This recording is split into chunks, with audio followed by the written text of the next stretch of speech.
Bueno, muy buenas noches a todos, espero se encuentren muy bien. Pues ya me conocen, mi nombre es Diego, fundador de SIAC. Acá estamos también con Karen, otra cofundadora de SIAC, y estamos con nuestro invitado especial, Julián Velázquez, un compadre, un muy gran amigo y un muy pro futuro también del análisis de la conducta. Y si todo está bien, vamos a mencionar algo muy particular al final de esta sesión, entonces también no se lo pierdan porque va a tener que ver con su educación y su posibilidad de formación en análisis de la conducta. Entonces, pues nada, ay, perdón que saqué, fue a Karen, ya. Entonces, pues nada, Karen, te doy permiso o paso más bien para que puedas presentar a Julián y luego pues ya Julián puede presentar. Listo, bueno, buenas noches a todos. Espero que se sigan conectando, que hoy la presentación va a estar muy interesante. Es un tema que casi no se toca y es muy importante.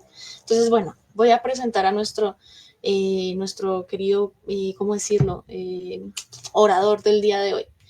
Julián Camilo Velázquez, aquí como lo ven, es maestro en ciencia del comportamiento y actualmente está cursando su doctorado en ciencia del comportamiento con especialización en análisis de la conducta en el Centro de Estudios e Investigaciones en Comportamiento del CEIC de la Universidad de Guadalajara.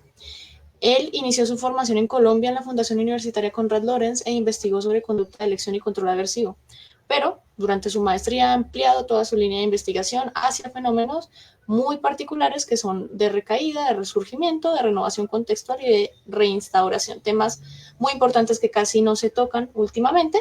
Entonces, particularmente, y algo bonito del día de hoy es que Julián Camilo nos va a presentar un artículo que ya fue publicado y se denomina Más es mejor, entrenar múltiples alternativas mitiga el resurgimiento. Listo, Julián. Julián, te doy la palabra. Toda tuya, el público. Perfecto, muchísimas gracias, Karen. ¿Ahí me escuchan? Sí, Te Sí. escuchamos perfecto. perfecto, Juli. Juli, una pregunta antes de que Sí, empieces. ¿Prefieres preguntas en caso de que el público lo tenga, te paramos y te la hacemos o prefieres al final?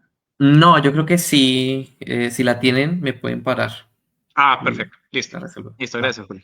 Dale, adelante. perfecto. Ok, perfecto. Pues bueno, muchas gracias, Karen, Diego, por la invitación a SIAG en general.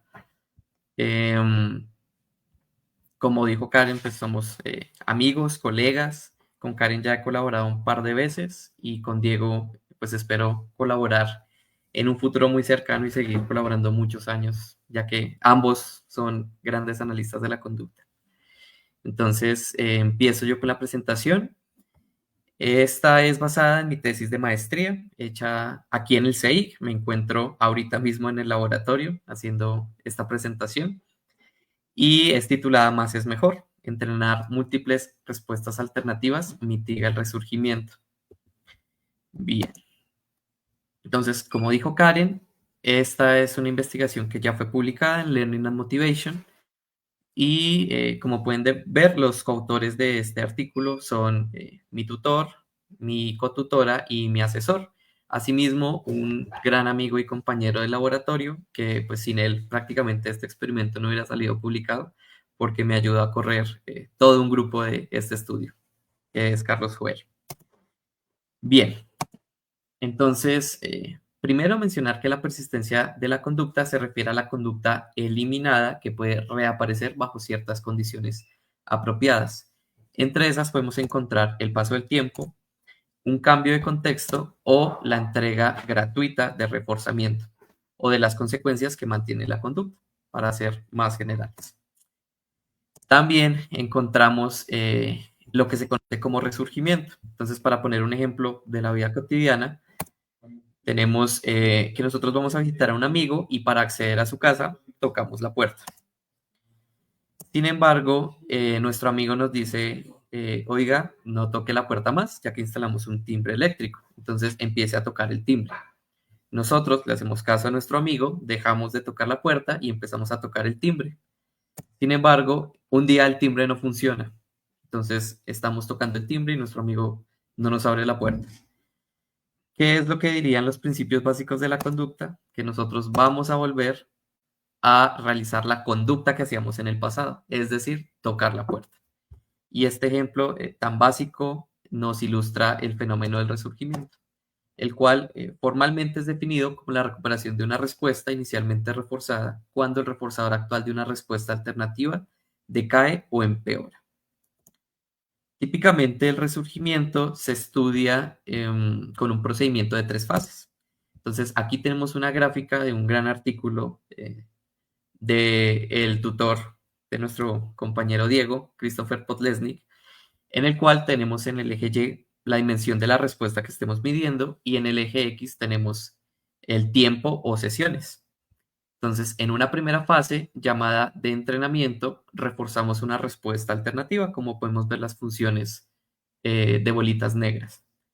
En una fase 2, llamada de eliminación, la respuesta objetivo que estaba siendo reforzada pasa a extinción y llega a niveles cercanos a 0, mientras una respuesta alternativa es reforzada.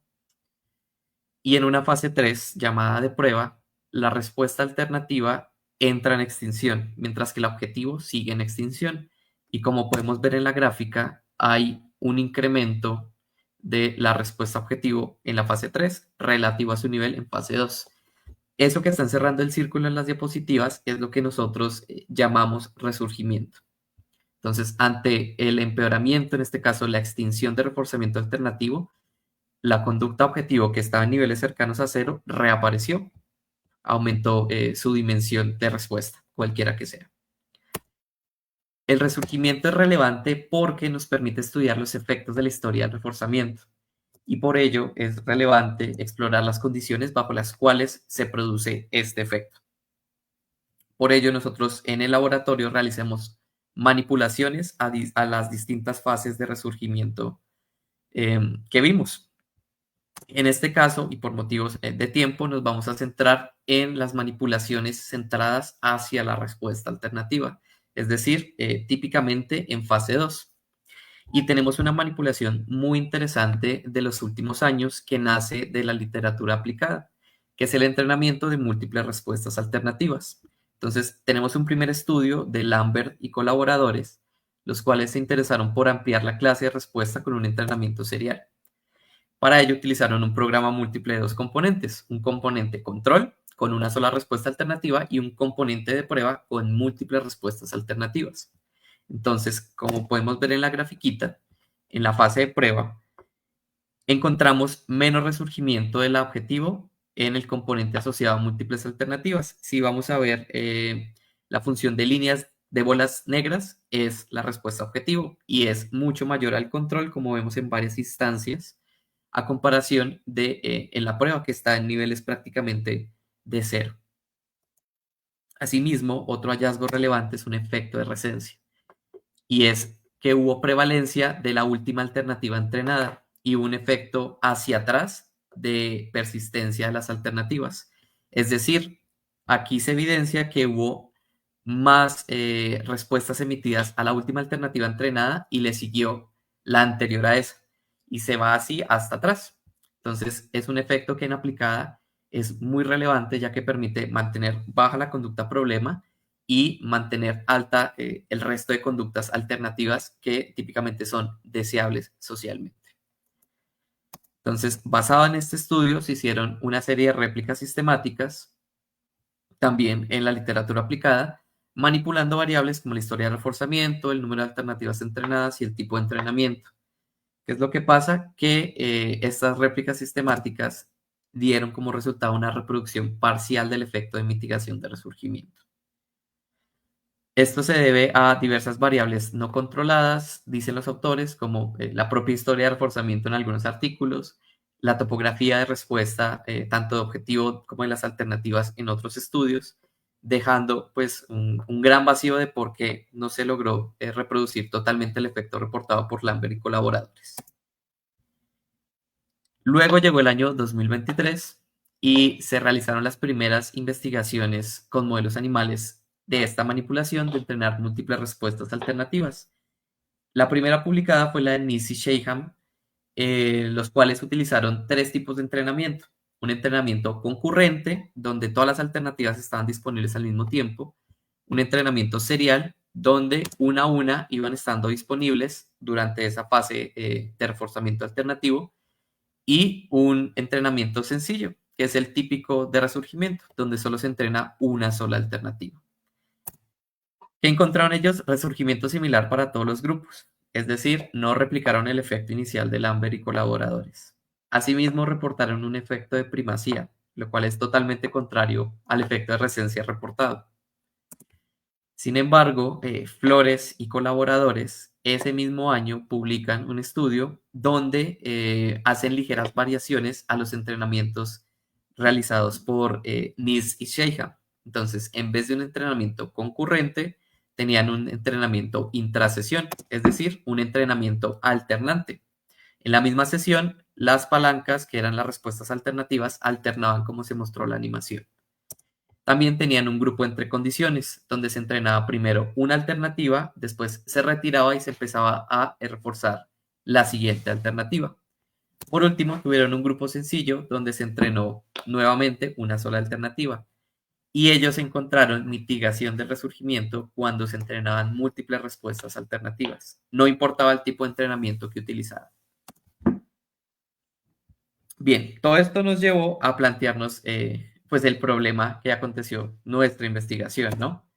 Entonces, como para hacer una síntesis, las limitaciones encontradas en esta línea de investigación es, primero, resultados mixtos. Segundo, la cantidad de estudios ha sido bastante limitada. Tenemos por lo menos 5 estudios en aplicada y 2 estudios con modelos animales. Asimismo, tenemos un sinfín de variables no controladas reportadas por los autores. Entre las más relevantes es el tipo de entrenamiento, la topografía de respuesta y la frecuencia de reforzamiento alternativo. Antes de meternos de lleno a los detalles sobre el experimento como tal, vamos a revisar de forma muy general la literatura sobre resurgimiento y qué nos dice específicamente sobre las variables de las que no hemos hablado hasta este momento, que es topografía de respuesta y frecuencia de reforzamiento. En cuanto a la topografía, los resultados han sido mixtos. Unos estudios encuentran que cuando la objetiva y la alternativa difieren en su topografía, hay mayor resurgimiento, unos reportan menor resurgimiento, unos reportan que simplemente no importa. Entonces, este es un área que sigue estando muy pantanosa, empíricamente hablando. En cuanto a la tasa de reforzamiento alternativo, sí hay un hallazgo muy consistente, y es que a mayor tasa de reforzamiento alternativo, mayor es el nivel de resurgimiento que observamos. Entonces, ahora sí, volviendo a la síntesis que realizábamos sobre los antecedentes de este estudio, tenemos esta tablita. Entonces, en primer lugar, reconocemos que la mayoría de estudios han sido con humanos, dejándonos solo los del 2023 que utilizaron modelos animales. También encontramos una diferencia particular, el diseño utilizado. La mayoría han utilizado un diseño intrasujeto, mientras que los últimos estudios han sido de grupos. En cuanto a la tasa de reforzamiento alternativo, encontramos que en algunos estudios fue igual entre objetivo y alternativa, pero en otros la forma de igualarlo fue distinta, dependiendo del procedimiento que utilizaron. Algunos utilizaron un procedimiento acoplado, en donde el reforzamiento se determinaba por el reforzamiento obtenido en el grupo sencillo, y otros iban ajustando diariamente el programa de reforzamiento según lo que obtuvieran el grupo sencillo. En cuanto al tipo de entrenamiento, encontramos que típicamente se explora un entrenamiento serial.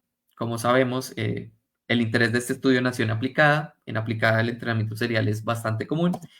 Y otros estudios han utilizado un entrenamiento concurrente o una variación que nosotros hicimos en el laboratorio, que es el entrenamiento alternado.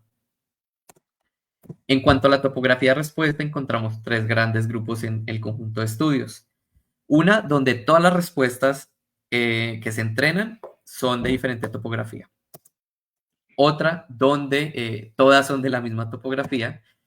Y otra donde el objetivo es de diferente topografía a todas las alternativas, pero las alternativas son iguales entre sí.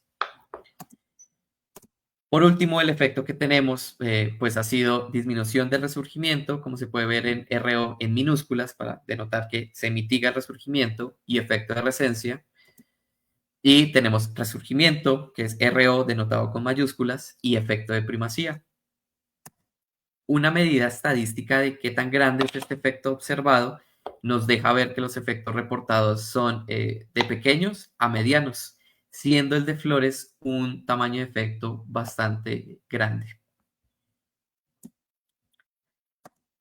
Ahora bien, en síntesis, en cuanto a las 3 variables que se reportan en la literatura que no se han controlado a través del conjunto de estudios, tenemos que, para el tipo de entrenamiento, necesitamos seguir investigando su efecto porque no está muy claro.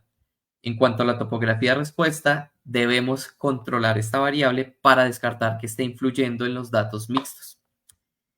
Y en cuanto a la frecuencia de reforzamiento, es deseable controlarla para clarificar su rol en este efecto de mitigación con múltiples respuestas alternativas. Entonces, todo esto nos llevó al objetivo del estudio, el cual fue principalmente evaluar los efectos de diferentes tipos de entrenamiento de múltiples respuestas alternativas cuando todas las topografías son topográficamente distintas. Como objetivos secundarios tuvimos dos. Uno, explorar 2 frecuencias programadas de reforzamiento diferentes, rica o pobre, en un entrenamiento intrasesión. Asimismo, el segundo objetivo fue explorar los efectos de recencia o primacía en el entrenamiento entre condiciones. Entonces, vamos a ver qué fue lo que utilizamos. Como sujetos experimentales utilizamos 23 ratas hembras de la cepa Long Evans de 12 meses de edad y privadas de agua durante 23 horas. Aquí podemos ver una representación esquemática de la caja que tengo yo a mi derecha, en donde podemos ver pues que había un dispensador de agua y habían distintos operandos. Podemos notar una cadena en el techo, podemos notar una tecla de paloma a la izquierda y podemos notar palanca iluminada. Ahora bien, en cuanto a las topografías de respuesta, como dijimos, iban a ser distintas todas entre sí. Para la respuesta objetivo definimos tirar de una cadena. Para la alternativa 1, presiona una palanca y como alternativa 2, presiona una tecla de paloma. Y pues aquí podemos ver videos de las ratas interactuando con cada uno de los operandos. Es bastante curioso ver a las ratas interactuando con una tecla de paloma porque muchas hacen lo que muestra el video, que es presionar con la patita, pero muchas otras lo que hacían era lamerla. Entonces, es muy, muy interesante ver esta clase de topografías de respuesta para responder a cada uno de los operandos. Bien. En cuanto a las fases experimentales, tenemos la primera fase de adquisición, que fueron 20 sesiones en donde se reforzó las respuestas hacia el objetivo con un IV 30 segundos. La fase 2 de reforzamiento alternativo para el grupo sencillo fue 20 sesiones de reforzamiento a presión a la palanca, también con un IV 30. Para el grupo entre condiciones, se dividió la fase en 2. La primera condición eran 10 sesiones donde se reforzaba la presión a la palanca, después se retraía y se empezaba a reforzar la tecla de paloma durante 10 sesiones. Ambas con un IV 30. Y para el grupo intrasesión teníamos el entrenamiento alternante, que nuevamente durante la sesión era como se ve en la animación. Cada que una respuesta a una alternativa otorgaba reforzamiento, la siguiente alternativa era la disponible. Y hasta que no fuera reforzada, no se cambiaba a la alternativa anterior. Este entrenamiento intrasesión o alternante se realizó durante 20 sesiones y tuvimos una diferencia, como decía el objetivo secundario del estudio. Tuvimos un grupo rico en donde se reforzó con un IV 30 cada alternativa y un grupo pobre, donde se reforzó con un IV 60. Y pues, por último, la fase 3 de prueba, en donde ya ninguna respuesta producía reforzamiento. Y esto pues estuvo presente durante 5 sesiones. Ok, vamos a hojear los resultados. En primer lugar, tenemos en el eje Y las respuestas objetivo por minuto y en el eje X tenemos en este caso las últimas 5 sesiones de la primera fase. Como podemos ver, pues prácticamente las tasas de respuesta estuvieron muy similares al final de esta fase entre los grupos.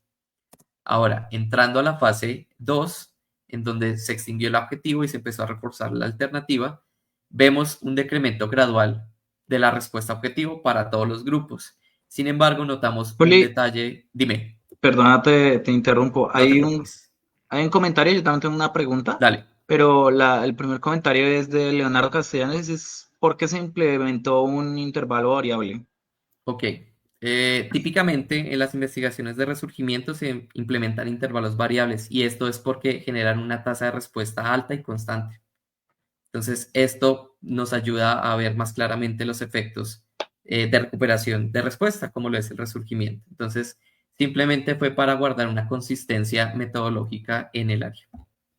Ok.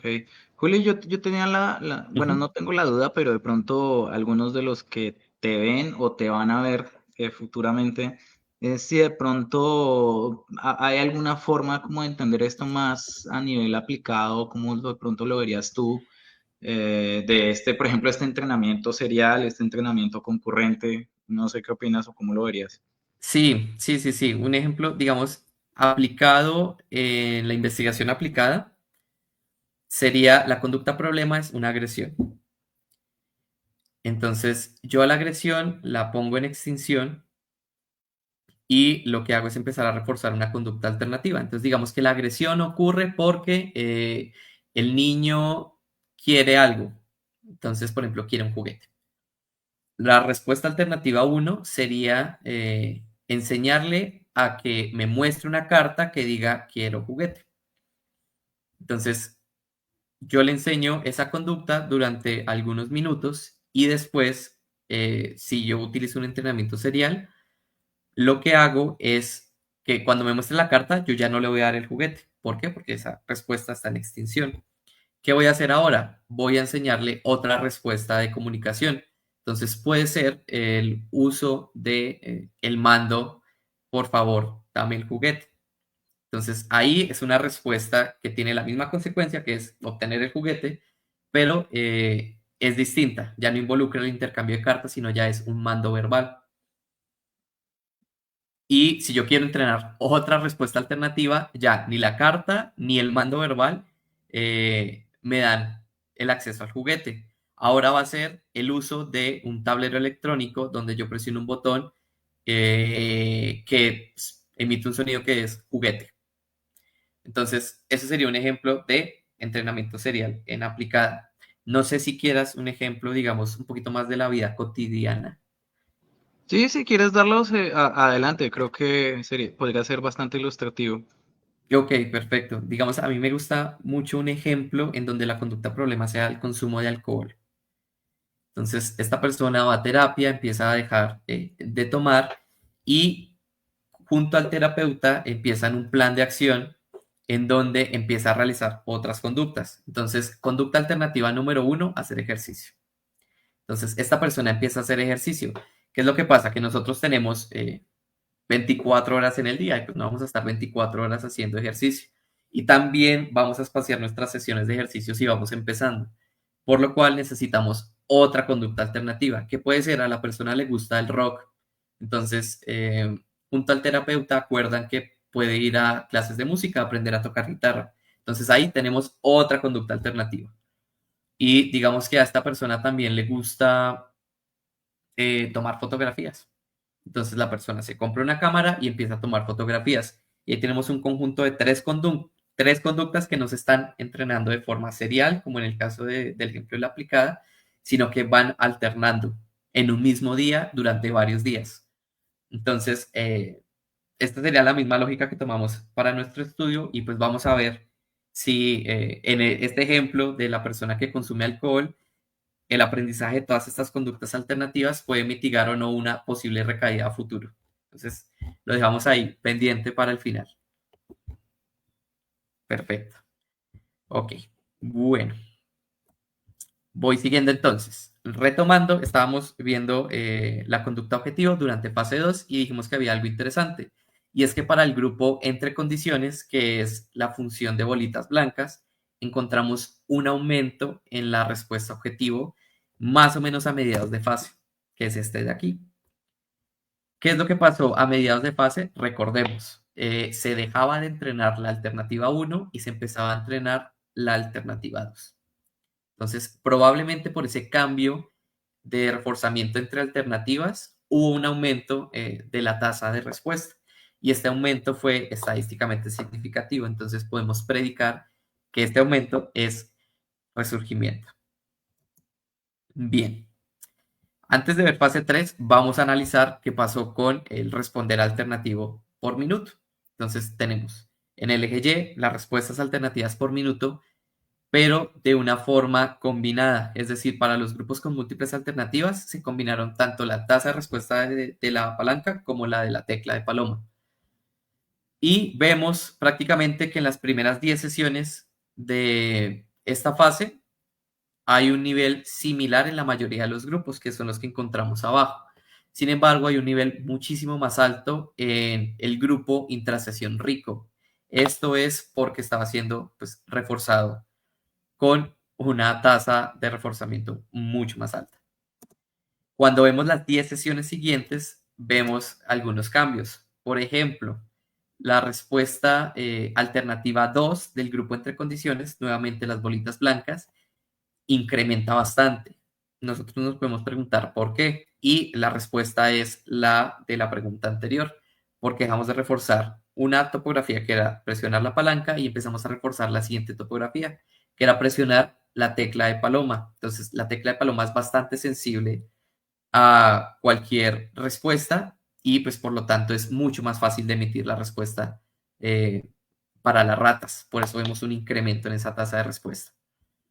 ¿Qué vemos también en estas sesiones finales de la fase 2? Vemos que pues, sigue habiendo una tendencia a incrementar en el grupo intrasesión rico y vemos que el grupo intrasesión pobre y el grupo sencillo se mantienen en los niveles que venían en las 10 sesiones anteriores.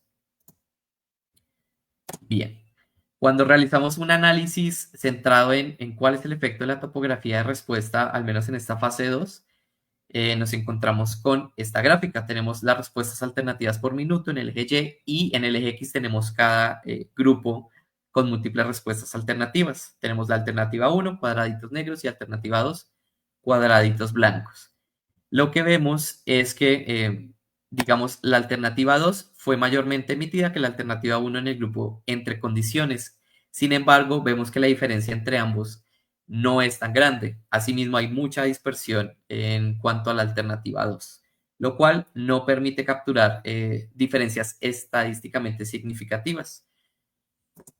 Cuando vamos a ver el grupo intrasesión pobre, nos encontramos algo un poquito más ordenado, menos disperso. Y es que sí hay una diferencia considerable entre las alternativas y esta diferencia sí fue estadísticamente significativa. Pero lo más interesante es cuando vemos el grupo intrasesión rico. Vemos que la diferencia en tasa de respuesta entre ambas alternativas es muchísimo más grande que la del grupo intrasesión pobre y la del grupo entre condiciones. Y esta diferencia fue estadísticamente significativa. Entonces, aquí podemos concluir que un entrenamiento intrasesión permite ver una diferencia entre las tasas de respuesta en ambas opciones alternativas a comparación de un entrenamiento entre condiciones. Recordemos que el entrenamiento intrasesión fue durante 20 sesiones, mientras que el entrenamiento entre condiciones fue reforzamiento de una alternativa durante 10 sesiones nomás y de la otra alternativa durante 10 sesiones nomás. Entonces, tienen una historia de reforzamiento más corta. Quizás esto no permitió que se diferenciaran mucho más las tasas de respuesta entre las alternativas. Bien, ahora sí vamos a lo que nos interesa, la fase de prueba. Y en estas gráficas que les voy a mostrar tenemos la respuesta objetivo por minuto en el eje Y la última sesión de fase 2 y todas las sesiones de fase 3. Entonces, aquí tenemos el grupo sencillo y vemos que hubo un incremento a comparación del nivel que tenían en fase 2 para todas las ratas durante esas sesiones de fase de prueba. Típicamente el incremento se ve durante la sesión 1, 2 y 3 para algunas ratas. Entonces, esto lo vemos consistentemente prácticamente en todas las ratas del grupo. Cuando vamos a ver el otro grupo entre condiciones, vemos que hay un incremento también, pero en algunas ratas del grupo. En este caso, la vemos en 3 de 6. Mientras que el resto mantienen pues sus niveles cercanos a 0. Y abajo tenemos los grupos intrasesión rico y pobre. Prácticamente vemos que se mantienen en el nivel que vienen en fase 2. Entonces, se ve plano y algún ligero incremento en las sesiones finales en un par de sujetos. Mientras que en el grupo intrasesión rico vemos lo mismo, un par de sujetos muestran un incremento bastante leve, pero el resto se mantiene en niveles cercanos a cero. Aquí podemos ver una gráfica grupal donde vemos mucho más marcadas las diferencias entre grupos y encontramos en cuanto al análisis estadístico resurgimiento significativo en el grupo sencillo y ausencia de resurgimiento en el grupo, en cualquier grupo que sea entrenado con múltiples respuestas alternativas. También tenemos la tasa de respuesta alternativa por minuto durante la fase de prueba. Entonces vemos que en la primera sesión el responder alternativo fue muchísimo mayor en el grupo intrasesión rico, que es el que, recordemos en la gráfica pasada, era el que tenía la tendencia muy alta y pues fue incrementando sesión a sesión. Mientras que le sigue el grupo entre condiciones, que era el que también tenía una tasa de respuesta bastante alta durante la fase 2. Y por último está el grupo control e intrasesión. Y vemos que a medida que va transcurriendo la fase de prueba, va decrementando la tasa de respuesta alternativa por igual para todos los grupos. Por último, tenemos el análisis de efecto de recensia o primacía. Entonces, aquí tenemos la proporción total de respuestas o tasa relativa de respuesta en escala logarítmica para ver las diferencias mucho más fácil durante las últimas 5 sesiones de cada condición de fase 2 y todas las sesiones de fase 3. Entonces tenemos que el grupo entre condiciones hubo mayor distribución de respuestas a la alternativa que estaba siendo entrenada. En este caso, los cuadraditos blancos son la alternativa 1 y los triángulos negros son la alternativa 2. Entonces vemos que prácticamente la distribución de respuestas es en las alternativas, mientras que la distribución en la respuesta objetivo es muy baja. Miren la escala que está aproximadamente entre 0.1 y 0.01 respuestas por minuto, es decir, extremadamente baja. Cuando pasamos a la fase de prueba, vemos un ligero incremento de la tasa de respuesta objetivo y aquí nos centramos en la distribución de respuestas de las alternativas y vemos que hay mayor distribución en la alternativa 2, es decir, la última alternativa entrenada. Con este análisis podemos predicar que hubo un efecto de recensia en este grupo, perdón. Y alguien puede decir, ok, pero hay una variable que no están controlando, la topografía de respuesta. La de la alternativa 2 fue diferente a la de la alternativa 1. Entonces, quizás ese efecto que ustedes estén viendo acá pueda ser un efecto de topografía. Entonces, nosotros, ¿qué hicimos? Si bien no teníamos un control, es decir, un grupo donde las topografías estuvieran contrabalanceadas, decidimos correr este mismo análisis para los grupos intrasesión. Déjenme adelantarlo. Y encontramos nuevamente lo mismo. Hay mayor distribución de respuestas a las alternativas. En este caso, en ambos grupos intrasesión, era la alternativa número 2, la tecla de paloma. Nuevamente seguimos ahí con la variable de esfuerzo implicado. Pero cuando vemos qué pasa en la prueba, encontramos que hay mayor distribución en la alternativa 1 en ambos grupos intrasesión. Entonces, si el efecto que yo veo en el grupo entre condiciones fuera debido a la topografía de respuesta, yo también esperaría ver mayor distribución en esa alternativa 2, los triangulitos en los grupos intrasesión. Sin embargo, veo totalmente lo contrario. Entonces, esta es una evidencia secundaria que nos permite soportar que el efecto del grupo entre condiciones sí es un efecto de recensia puro, independientemente de la diferencia topográfica. Entonces, eso es algo también bastante interesante.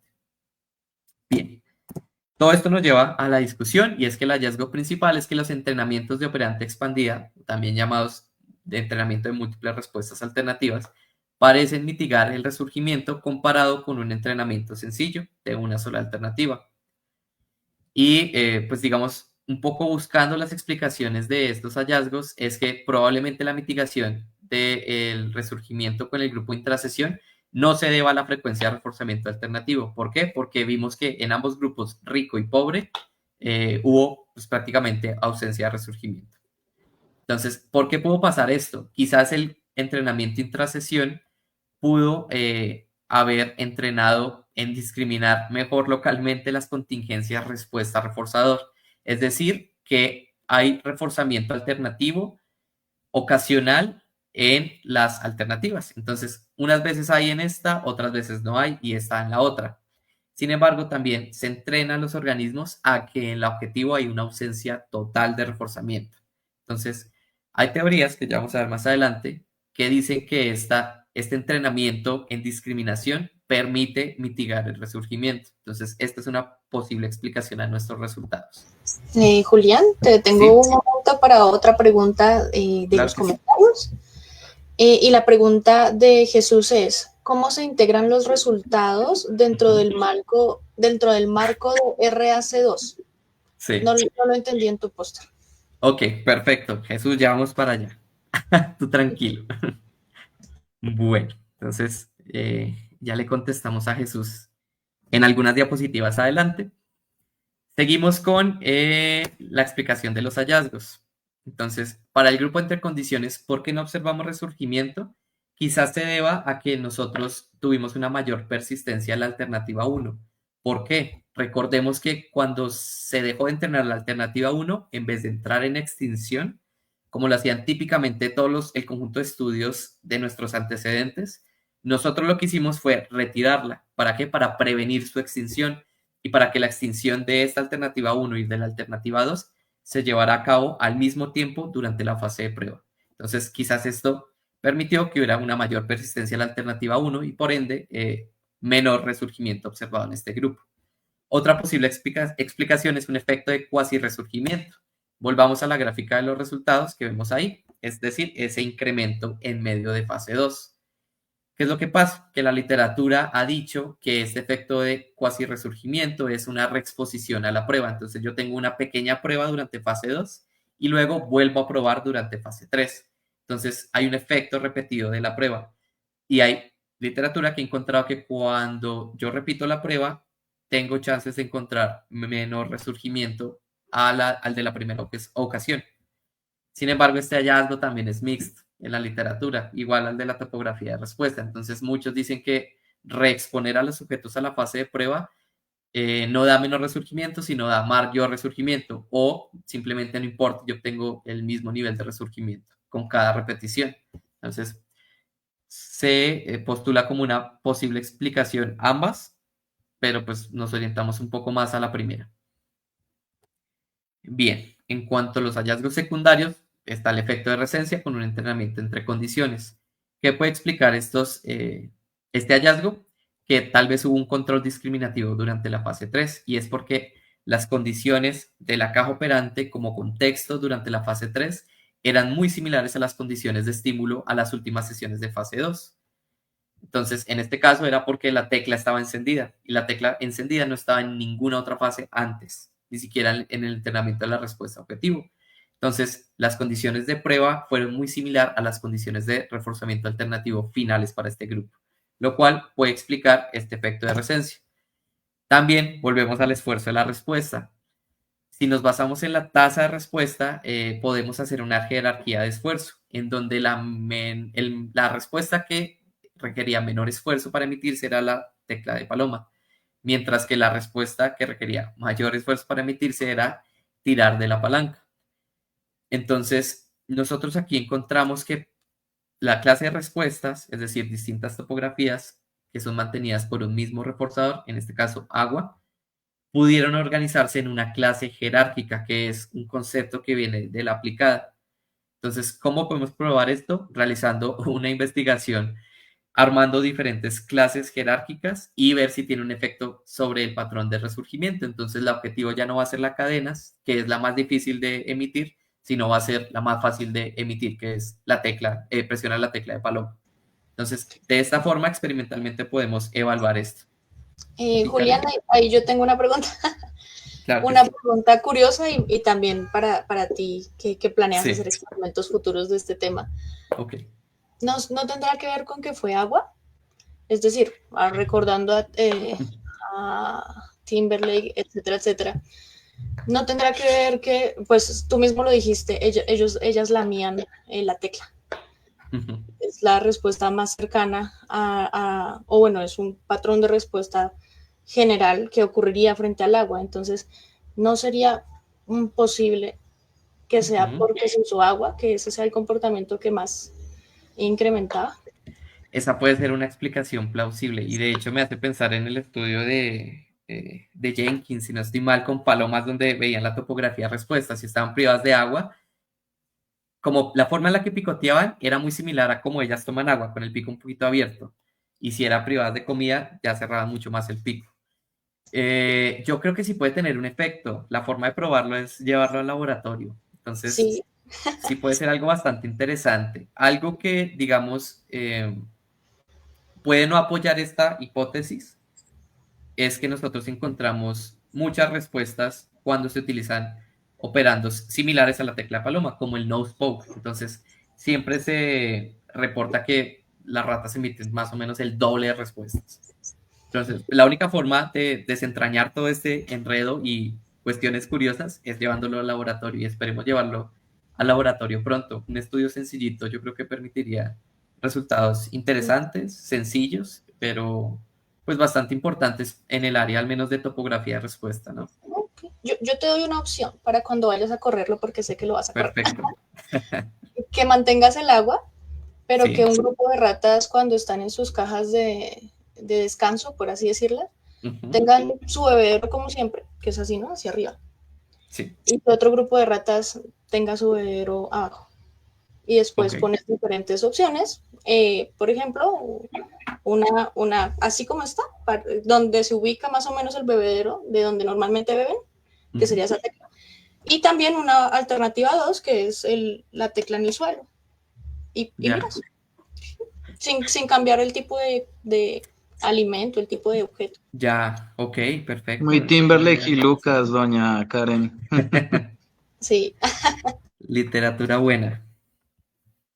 Perfecto, Karen. Muchas gracias por la sugerencia. La vamos a tomar para hacer estudios aquí en el laboratorio. Perfecto. Bueno, entonces, ya dicho esto, discutimos un poco las implicaciones aplicadas, que nosotros decimos que en general son dos. Si bien no podemos trasladar directamente los hallazgos que tenemos con animales a la conducta humana, podemos decir que la aproximación que tomamos en nuestro experimento es una aproximación un poquito más ecológica. ¿En qué sentido? A que las contingencias y los arreglos programados en el experimento se parecen un poco más a los llevados a cabo en los ámbitos clínicos. ¿Por qué? Porque en los ámbitos clínicos yo no entreno, digamos, la respuesta al problema es agredir. Entonces, yo no quito la agresión simplemente haciendo que los niños agredan otra cosa, que sería prácticamente una topografía igual, que sería palanca, palanca. Entonces, yo no hago eso. Yo lo que hago es entrenarle otras respuestas, como cuál, cómo intercambiar una carta, cómo utilizar un mando verbal, cómo utilizar un aparato de comunicación aumentada. Entonces, Como son cuando topografías distintas. usas, o como Ujú. cuando usas entrenamiento en asertividad con personas que, digamos, tienen problemas de agresividad o tienen problemas, digamos, de expresión emocional, todo ese tipo de cosas que a la final definitivamente son topografías completamente diferentes, pero que Exacto, igual podrían compartir la misma función o, digamos, la misma relación de contingencia con el mismo reforzador. Por ejemplo, recibir exactamente. la atención social de, no sé, un par que sea significativo para esa persona, como por ejemplo la pareja o por ejemplo la familia, yo qué sé. Pero Sí. sí, sí, sí, sí, suena muy chévere. Exactamente, justamente así. Entonces, por eso decimos que nuestra aproximación es un poco más ecológica, aunque se mantenga dentro del ámbito de la investigación básica. Entonces, esto atiende un llamado reciente a utilizar modelos de investigación básica un poquito más ecológicamente válidos. Y el otro forma en la que contribuye los resultados del estudio es que pues, muestra información relevante para el diseño de intervenciones conductuales exitosas, las cuales pues tienen fin de mantener conductas deseables a pesar de los desafíos que llegue a haber en el tratamiento. Entonces, nuevamente, como cuando discutí el experimento de Lambert, esto en la literatura aplicada es muy valioso porque se pueden entrenar muchas conductas socialmente relevantes, tener mitigada la conducta problema y asimismo tener estos efectos interesantes de recencia que pueden ser muy valiosos ante desafíos. Entonces, si se presenta un desafío en el tratamiento, puede que el niño, antes de hacer su conducta problema, empiece a hacer el resto de conductas alternativas que yo le entrené y eso me da mayores oportunidades para volver a reforzar las conductas socialmente relevantes antes de que emita la respuesta problema. Julián, Entonces, yo sí, tengo una duda ya que lo mencionas y ujú, es, ¿tú conoces, por ejemplo, la terapia de activación conductual? sí, Listo. Yo no sé si a ti, si lo piensas parecido como lo estoy pensando ahorita, bueno, lo he pensado varias veces antes, pero si los que no lo conocen o medio saben del asunto, pues la terapia de activación conductual lo que plantea es básicamente precisamente entrenar múltiples alternativas o entrenar, digamos, múltiples conductas relacionadas a distintas fuentes de reforzamiento sí, para poder, digamos, disminuir o decrementar eso que podríamos llamar depresión o como se nos ocurra llamarlo, que es un problema de alta relevancia clínica muy difundido en la población. Y a mí me parece muy interesante que, por ejemplo, en términos de evidencia, la activación conductual tiene muy buena evidencia. De hecho, quizá ujú, es la terapia a nivel cognitivo, a nivel conductual, que tiene muy buena evidencia en general, o mejor, la mejor evidencia. Y la premisa básica es básicamente eso que nos estás diciendo en términos de entrene múltiples alternativas, que a su sí, vez, yo supongo que lo vas a abordar ahorita porque, según te entiendo, le vas a responder a Jesús lo del rack, ujú, y es que se alinea con esa visión de los modelos de elección con ley de igualación, ¿no? Al fin y al cabo es como, usted no tiene solo conducta target o conducta objetivo, o conducta problema, conducta exacto. blanco, llámese conducta depresiva, llámese conducta agresiva, llámese conducta ansiosa, lo que uno se le pueda ocurrir, versus la conducta alternativa que le va a permitir acceder a la misma fuente de reforzamiento, pero de una manera más sana. No, uno tiene más cosas y entre mejor uno, por ejemplo, como clínico lo empieza a ver, mejor efectividad en la intervención y como tú nos estás presentando acá con este experimento bien interesante de ratas que empieza a sugerir ya la evidencia a nivel experimental, eh, pues ya no me quedo solo en que la intervención sea efectiva, sino que además sea mitigante de recaídas o reaparición de conducta problema en el futuro cuando vuelve y juega que sin presencia del clínico, sin presencia de lo que sea que se haya hecho, hay alguna situación ambiental que termina induciendo más problemas o que reaparezca el problema de pronto en menor medida, pero vuelve y reaparece, que es riesgoso. Entonces me Sí. parece muy chévere.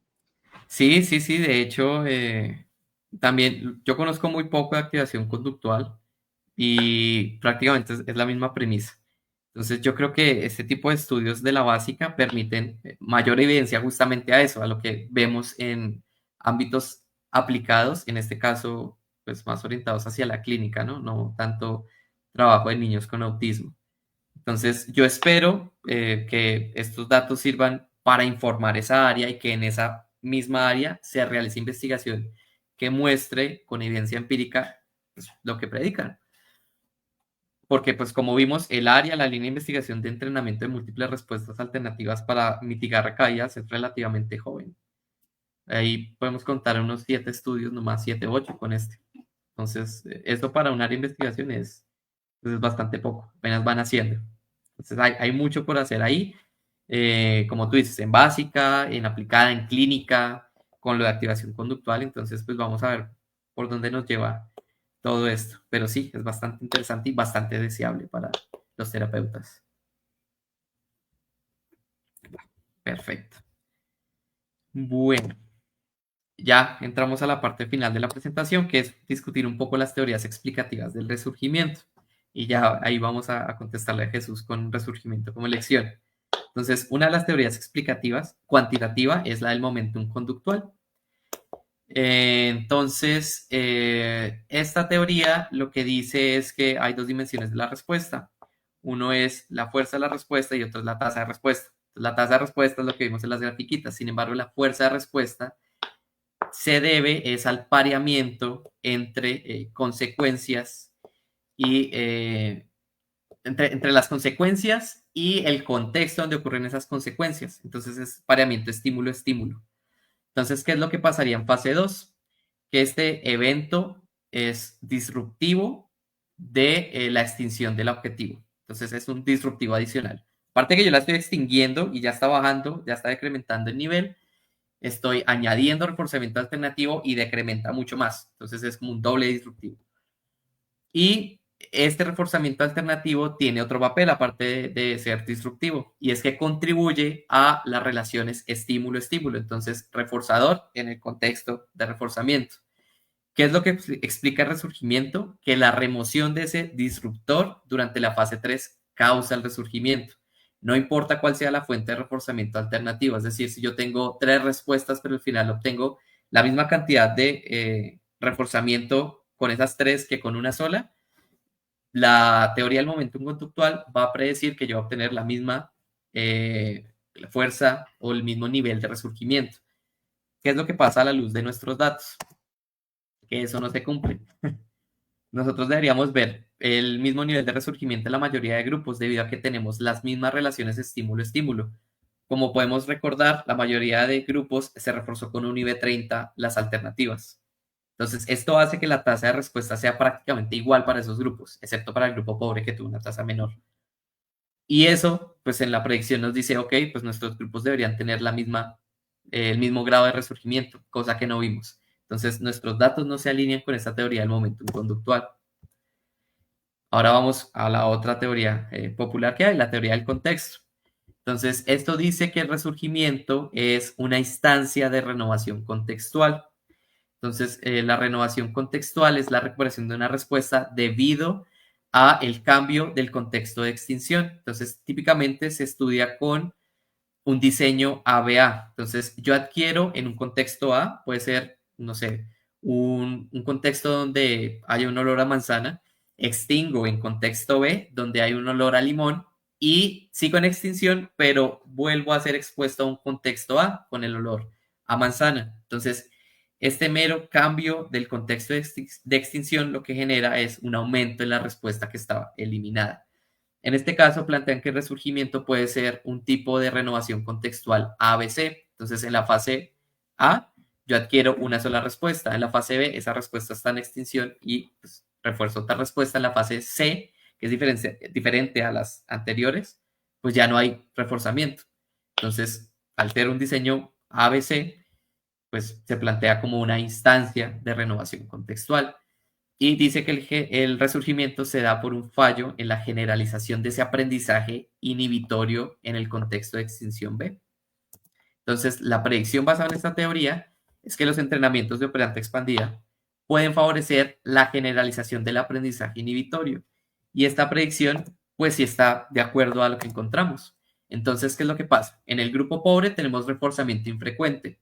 El reforzamiento infrecuente en fase 2 es mucho más parecido a condiciones de extinción que un reforzamiento más frecuente. Entonces, aquí se favorece la generalización entre contextos.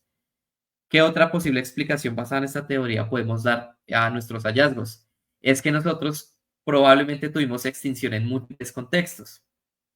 Entonces, esto se puede ver a nivel local en el entrenamiento intrasesión. Recordemos que estaba una alternativa disponible y luego se cambiaba la otra.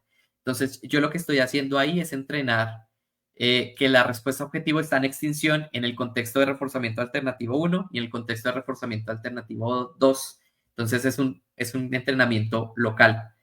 Asimismo, podríamos decir que el grupo entre condiciones tiene un entrenamiento extendido de extinción en múltiples contextos. Yo extingo la conducta en el contexto de 10 sesiones donde refuerzo la primera alternativa y en el contexto de las 10 sesiones siguientes donde refuerzo la alternativa 2. Entonces, esto pues va de acuerdo a lo que encontramos, sin embargo, pues tiene un pero, y es que no explica los resultados mixtos de estudios previos, especialmente el de Sheinham y colaboradores. Ahora bien, ya vamos a entrar en detalle con el modelo que personalmente a mí me gusta bastante, que es el de resurgimiento como elección. Entonces, este modelo plantea que el resurgimiento es resultado de los procesos que gobiernan típicamente la conducta de elección. Entonces, como dijo Diego, el modelo de RAG se basa en la ley de igualación concatenada. Aquí abajito tenemos un ejemplo o la ecuación de ley de igualación concatenada donde la tasa relativa a una opción B depende del valor relativo de esa opción, que está pues denotado con la V. Entonces, esta teoría de resurgimiento como elección propone que la elección y el valor relativo de las opciones determinan la recurrencia de la conducta extinguida. Y dice que el resurgimiento ocurre debido a un cambio en la distribución de respuestas resultante de cambios en el valor de las opciones de respuesta. Entonces ya vamos a ver eso un poco más gráficamente para que se entienda. En este caso tenemos pues la derivación de la ley de igualación concatenada a la ecuación de resurgimiento, donde tenemos la probabilidad de la respuesta objetivo, que depende del valor que tenga esa respuesta objetivo con respecto al valor total que me dan todas las opciones de respuesta, objetivo y alternativa.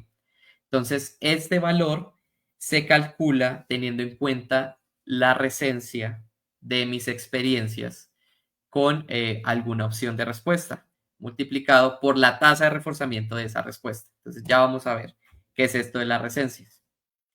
Y es que el resurgimiento como elección dice que las condiciones de reforzamiento más recientes tienen más peso para determinar el valor de una respuesta. Sin embargo, las experiencias del pasado no se olvidan y siguen influyendo a pesar de que sean lejanas en el tiempo. Entonces, aquí tenemos un ejemplo de la ecuación que se utiliza para calcular las recencias, y tenemos que en el numerador tenemos la recencia de una experiencia en una determinada sesión, por ejemplo, y en el denominador tenemos la suma de todas las recencias de experiencias pasadas. Entonces aquí yo voy acumulando lo que experimenté, digamos, en sesión 1, 2, 3, 4 y 5. Y yo calculo mi recencia para esa sesión 5. Entonces ahí voy calculando sesión a sesión cuál es el impacto de esas recencias en el valor que yo tengo en la objetivo o en la alternativa. Como ven, esta ecuación de recencias tiene un parámetro C, y es esta ecuación que vemos acá. C se refiere a la tasa en la que esa experiencia pasada influye y que tanto disminuye con el paso del tiempo.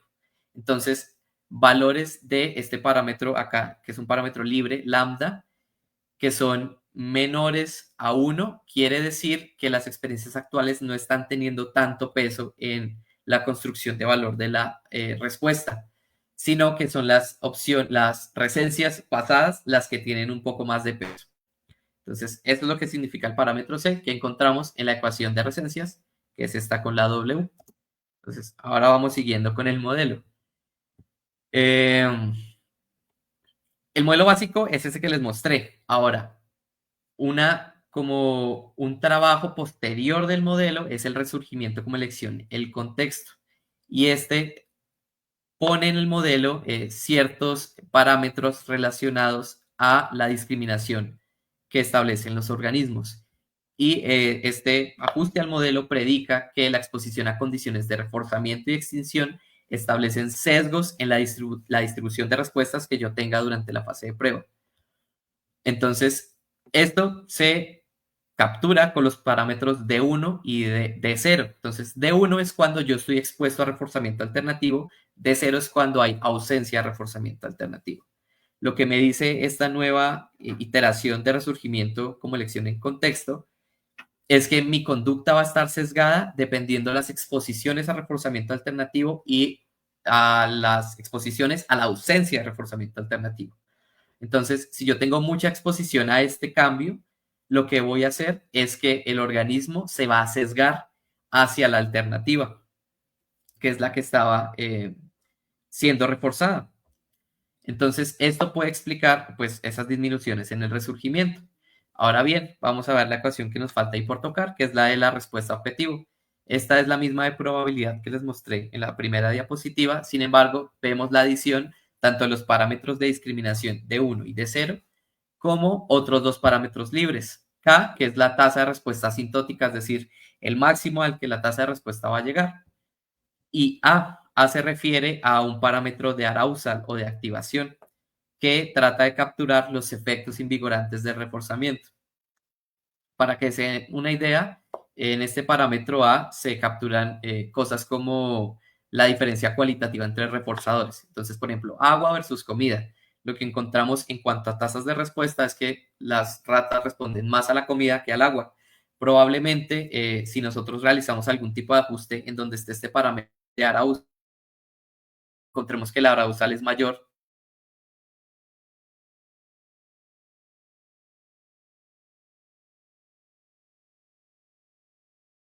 Entonces, ahora sí vamos a el experimento. ¿Cuál es la predicción basada en el resurgimiento como elección? Es que el valor adicional de las múltiples alternativas puede mantener bajo el valor relativo al objetivo durante la fase 3. Entonces, esto está muy de acuerdo con lo que encontramos. ¿Por qué? Porque se previene la extinción de la alternativa 1 en el grupo entre condiciones. Es decir, el valor se mantiene alto, llega alto para la fase de prueba en cuanto a esa alternativa. Y asimismo encontramos algo relacionado a resurgimiento como elección en contexto, que es la mejora en la discriminación local de las contingencias de reforzamiento en el grupo intrasesión. Es decir, que hay una ausencia ocasional, una ausencia total de reforzamiento del objetivo, perdón, y una exposición ocasional al reforzamiento alternativo. Algunas veces es en el 1, algunas veces es en el 2. Entonces, ¿qué es lo que hace este entrenamiento mejorado en discriminación local? Pues que puede llegar a cesar la asignación de la conducta que tenga durante la fase de prueba, alejándonos de la respuesta objetivo, acercándonos a la respuesta alternativa, que fue exactamente lo que vimos en las gráficas de tasa de respuesta. Ahora bien, contestando ahora sí a Jesús, nosotros realizamos un intento de modelar nuestros datos basados en el modelo de resurgimiento como elección en el contexto.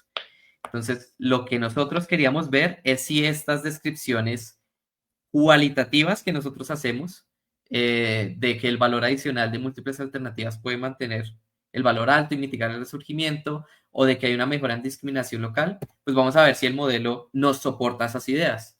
Entonces, realizamos en esta exploración dos tipos de ajustes. Ajustes individuales, donde permitimos que cada grupo tuviera su conjunto de parámetros, y un ajuste grupal, donde todos los grupos comparten un solo conjunto de parámetros.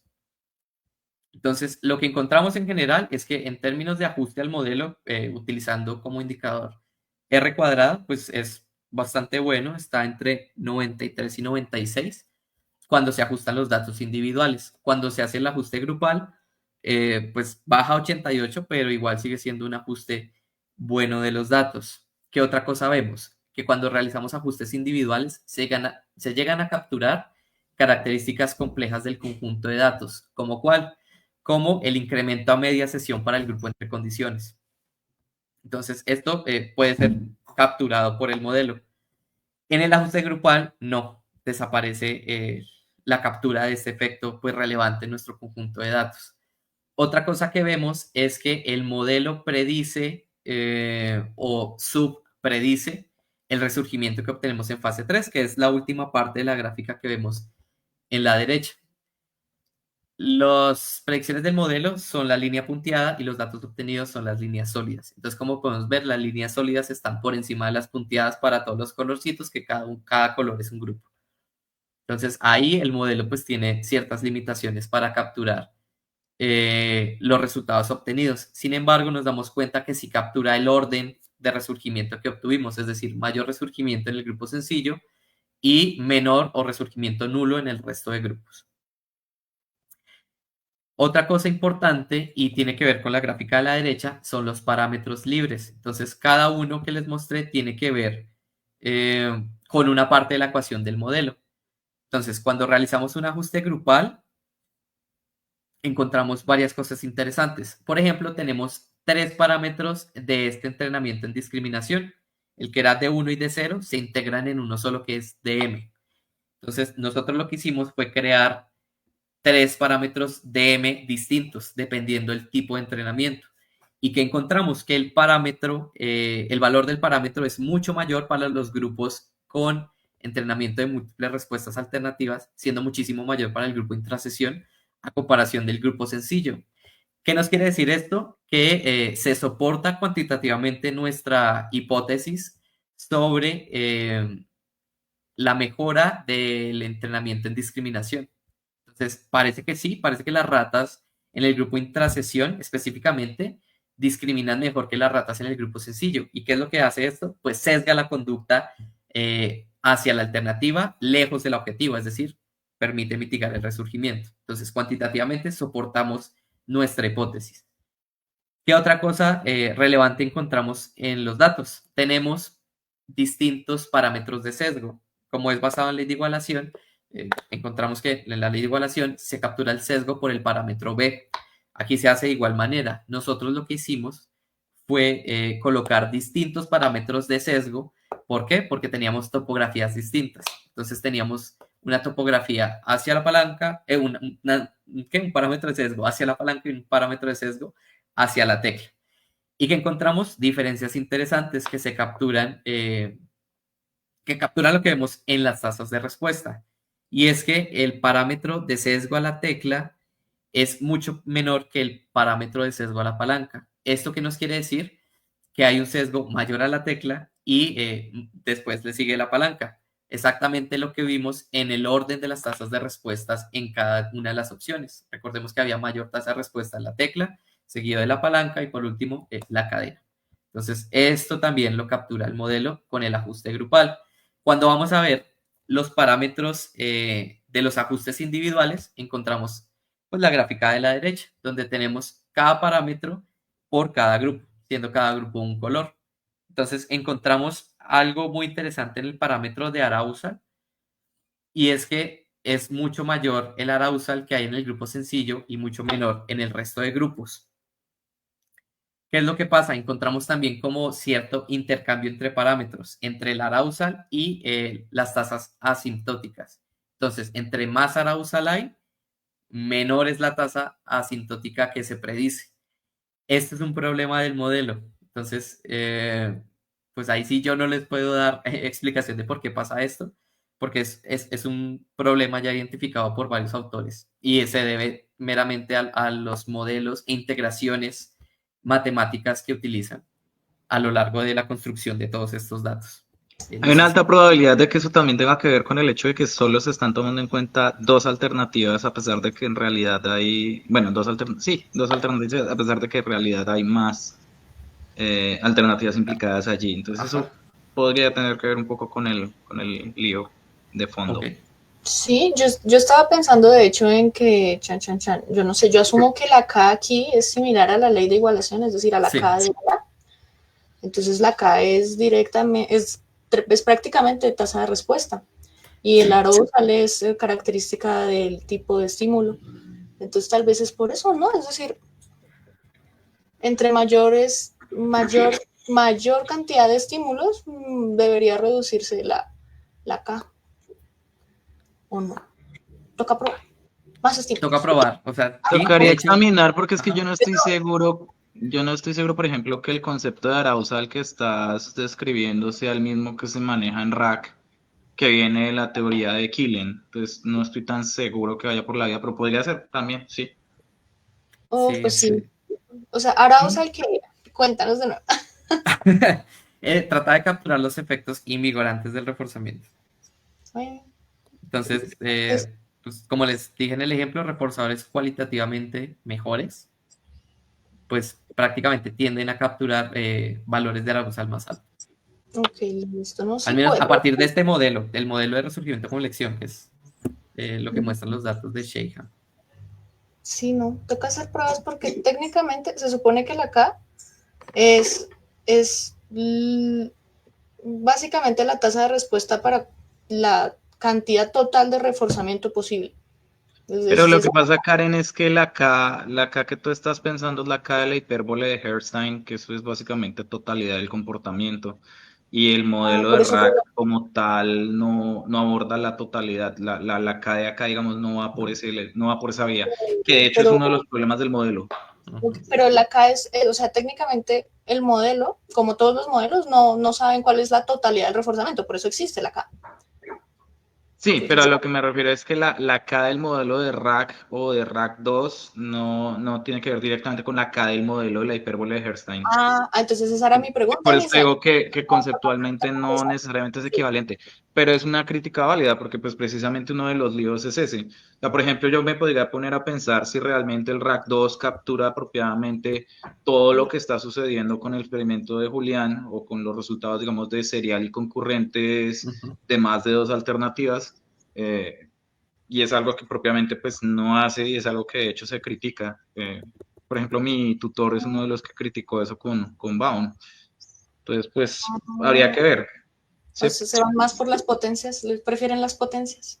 Bueno, también. No empecemos, Karen, no empecemos. No, pero ya pasando el tema, yo sí tenía una pregunta, Juli.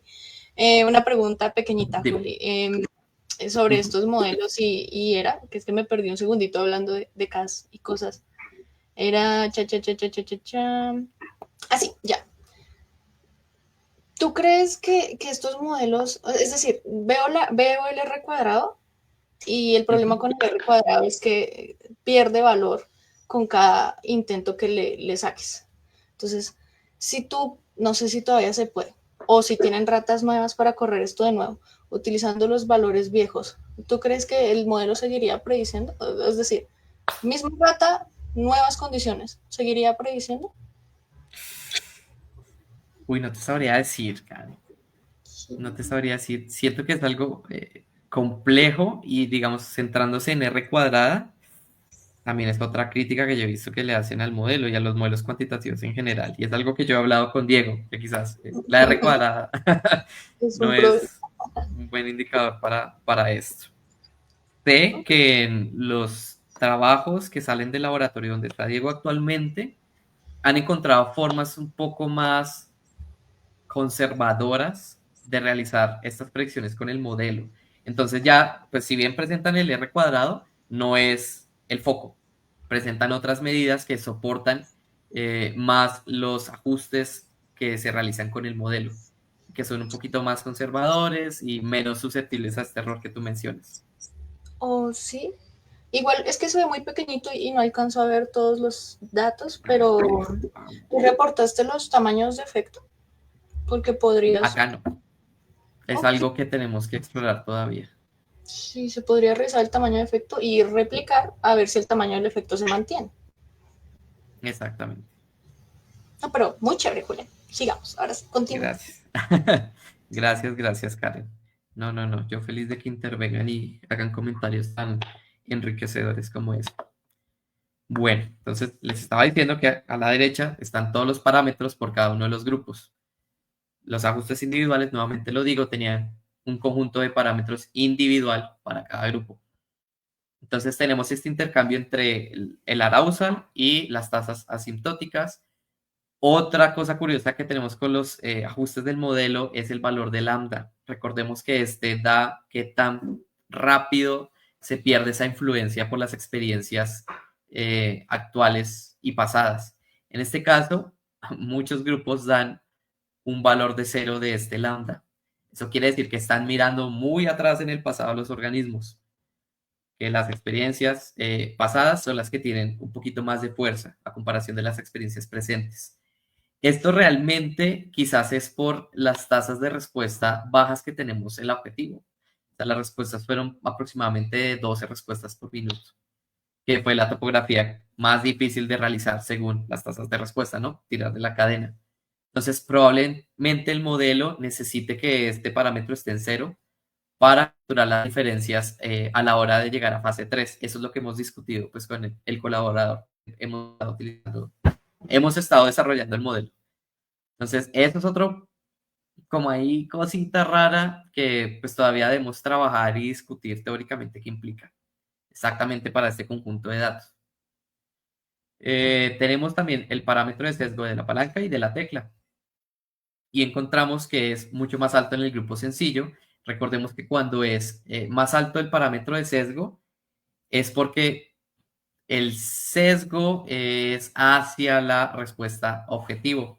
Entonces es mucho más alto en el grupo sencillo, pues como esperaríamos, y mucho más bajo en el grupo con entrenamiento de múltiples respuestas alternativas. En cuanto a la tecla, pues el grupo sencillo no tuvo tecla, no tenemos esa medida ahí, pero vemos que el valor del parámetro de sesgo a la tecla es bajísimo. ¿Por qué? Porque hubo mucho sesgo hacia la tecla. Entre más cercano a cero, más sesgo hacia la tecla hay. Por último, tenemos el parámetro DM, que tiene que ver con el entrenamiento en discriminación, como les dije. Entonces, en el ajuste grupal encontramos diferencias en el valor de DM según el tipo de entrenamiento.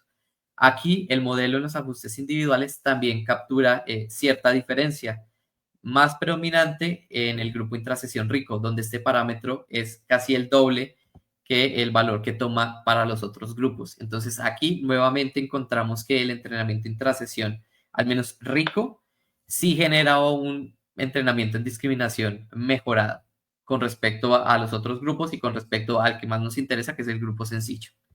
Entonces, nuevamente encontramos soporte a nuestra idea de que hay una mejora en el entrenamiento en discriminación. Viendo la tasa de respuesta alternativa y qué nos predice el modelo, encontramos dos hallazgos relevantes. Y es que el modelo tiende a sobrepredecir la alternativa 1 y a subpredecir la alternativa 2. Como vemos, nuevamente las líneas sólidas son los datos obtenidos y la línea punteada son los datos predecidos. Entonces, ¿esto qué explicación le damos a la topografía de respuesta? ¿Por qué? Porque es diferente entre sí. Quizás el modelo, al menos como lo tenemos modificado con 2 parámetros de sesgo, llega a dar cuenta de los datos, pero no al 100%. Por eso vemos subpredicción para una alternativa y sobrepredicción para otra alternativa. Entonces, eso se ve pues, a nivel general en los ajustes individuales, que son los que vemos arriba, y los ajustes grupales. Entonces, ahí encontramos otro fallo, otro shortcoming del efecto, del modelo, perdón. Aquí tenemos una gráfica interesante, y es el denominador de la tasa de respuesta objetivo según la ecuación de RAC. Aquí se las puse pues para recordarlo. Entonces, el denominador tiene en cuenta todas las fuentes de valor que hay en el experimento. Entonces, el valor del objetivo, el valor de la alternativa 1 y el valor de la alternativa 2. Entonces, ¿qué vemos acá? Que el valor total de comportamiento que hay es muchísimo mayor en todos los grupos con múltiples alternativas, a comparación del grupo sencillo, que pues es la línea negra. Entonces, ¿qué es lo que pasa? Nosotros entramos con mucho valor alternativo a la fase 3, a la fase de prueba. ¿Y qué es lo que pues, nosotros predicábamos? Que quizás entrar con mucho valor a la fase de prueba hacía que hubiera menos resurgimiento. Entonces, los datos de RAC soportan eso, que todos los grupos están entrando hacia el final de fase 2 e inicios de fase 3 con mucho valor en las opciones de respuesta, lo cual puede mitigar ese cambio en el valor relativo que hay cuando se pasa a extinción y por ende mitigar el resurgimiento a comparación del grupo sencillo. Entonces, esta gráfica soporta bastante bien esa idea que nosotros teníamos. Y por último, pues tenemos la exploración de efectos de recencia o primacía. Como vemos, ambos ajustes individual o grupal capturan la dirección del efecto. Sin embargo, pues el grupal está un poco más subpredecido en cuanto a la alternativa 2, que es la rojita, y sobrepredecido en la alternativa 2 y subpredecido en la alternativa 1, así como subpredecido en el objetivo. Esto de subpredicción en el objetivo también lo encontramos en los ajustes individuales. Nuevamente, y como vimos en la primera gráfica del modelo, parece que hay un problema allí para capturar al menos el nivel de resurgimiento que nosotros obtuvimos, aunque no la dirección, es decir, tender a incrementar. ¿Qué nos deja esta gráfica en general? Que el modelo sí predice, al menos con nuestros ajustes y nuestros datos, el efecto de recencia en el grupo entre condiciones, que es algo que, digamos, el modelo original en los datos de Shaham no logra predecir con claridad. Entonces, pues esto representa un avance a esa exploración cuantitativa de esta línea de investigación. Sin embargo, concuerdo con lo que dice Karen, y es que hay que hacer mucha más investigación y especialmente realizar ajustes cuantitativos de los datos. Entonces, hasta ahora tenemos nuestra aproximación y la aproximación de Shaham. Solo dos han intentado realizar esto. Entonces, esto es una aproximación, no es la definitiva, hay que discutir muchas cosas, hay que tomar decisiones basadas en indicadores cuantitativos como el ICACI o el BIC para determinar cuál es como la versión del modelo ajustado, la que hicimos, que es mejor cuantitativamente hablando. Porque yo le puedo meter 1000 parámetros y decir que es mejor, pero pues obviamente cuando yo hago una evaluación cuantitativa, eso me castiga. Dependiendo cuántos parámetros libres tenga, me castiga y me dice, quizás el modelo que usted está planteando no es el mejor cuantitativamente hablando. Entonces siga intentando con el siguiente. Eso nos falta por realizar. Espero realizarlo durante el transcurso de este año y espero que pues esta exploración del modelo RAC en múltiples respuestas alternativas pueda tener salida en alguna clase de artículo pronto. Pero por lo tanto, pues a trabajarle y a entenderle mucho más a todo lo que, como vieron, es bastante complejo. Entonces, con eso finalizaría mi presentación.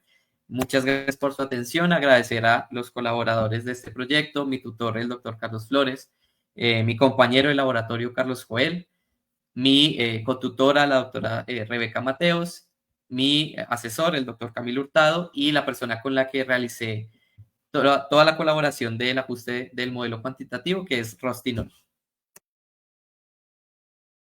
Finalizo, les dejo un QR para que descarguen el artículo del que estuvimos hablando durante toda la presentación.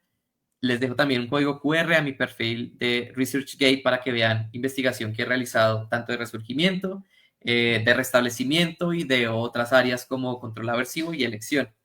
Y por último les dejo un QR de la página del laboratorio de Instagram para que vean pues, el día a día de un analista de la conducta que trabaja con ratitas.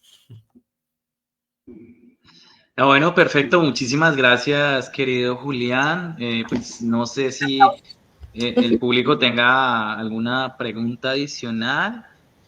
Yo quisiera de pronto hacer la claridad. No recuerdo si lo mencionaste, entonces me disculpas si eso, pero por si acaso los no tan familiarizados con este tipo de literatura o este tipo de modelos y demás, cuando hablamos de valor estamos hablando desde todos los parámetros que están implicados, por ejemplo, en una alternativa. Entonces, generalmente uno habla de tasa de reforzamiento, habla de cualidad del reforzamiento, habla de magnitud del reforzamiento, las demoras del reforzamiento que son súper importantes, por ejemplo, en autocontrol e impulsividad, y otros modelos que ahora finalmente están explorando, digamos, también los efectos del castigo dentro del valor de las alternativas. Entonces, como para que lo vayan teniendo en cuenta y se vayan familiarizando con eso y también también traten como de hacer esa traslación curiosa que nosotros intentamos hacer a veces un poquito extendiendo el chicle, como diría un amigo mío,